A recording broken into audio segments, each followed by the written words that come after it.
Mbolani.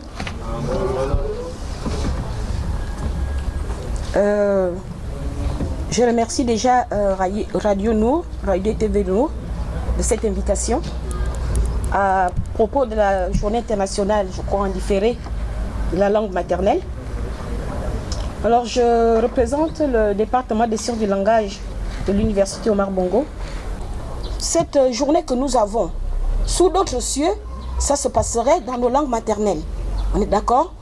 Par exemple, on aurait eu dans d'autres cieux, ce séminaire ou ce symposium, ce serait tenu en Kiswahili, en Lingala, en Aoussa, en Kikongo, etc.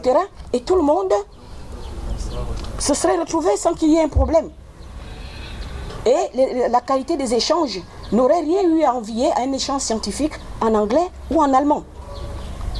Dans sa définition, la langue est définie comme un instrument de communication, un système de signes vocaux spécifiques aux membres d'une même communauté. Ça veut dire que tous les Pounous partagent un même système de signes pour se comprendre.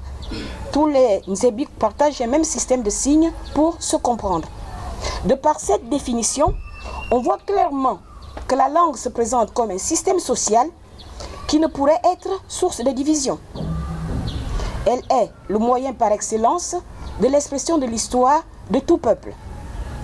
On dit généralement à ce propos que le premier instrument du génie d'un peuple, c'est sa langue.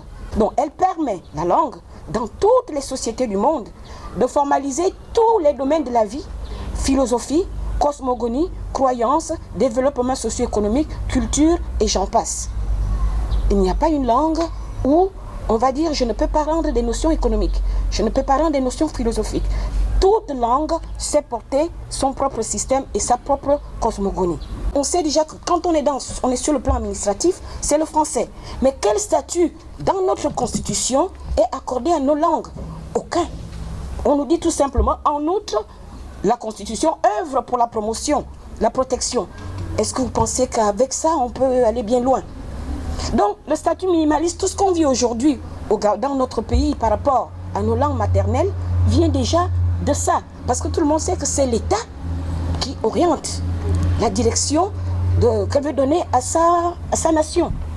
Sur le plan éducatif, sur le plan culturel, sur le plan sanitaire, sur tous les plans, c'est l'État qui oriente. Si déjà sur ce plan-là, nous avons un vide, il est clair que nous naviguons sereinement dans tout ce que nous sommes en train de faire, c'est-à-dire dans rien par rapport aux langues nationales. S'il n'y a pas un observatoire national des langues, l'éducation nationale, non pardon, c'est le ministère de la Culture, j'aurais voulu pointer du doigt, je ne sais pas s'ils sont là. Le ministère de la Culture devrait prendre un pan du développement des langues. Le ministère de la Culture. Et c'est ce qui sort de ce ministère de la Culture qui va aller du côté de l'éducation nationale. En gros, j'ai donné quelques pistes. Ces pistes-là pourront être débattues. On va vous les redonner. Peut-être qu'il y aura un peu plus de chance avec vous, mais nous, on a essayé, ça n'a pas donné. Peut-être que Radio Nour pourra faire des miracles et on attend que ça. Je vous remercie.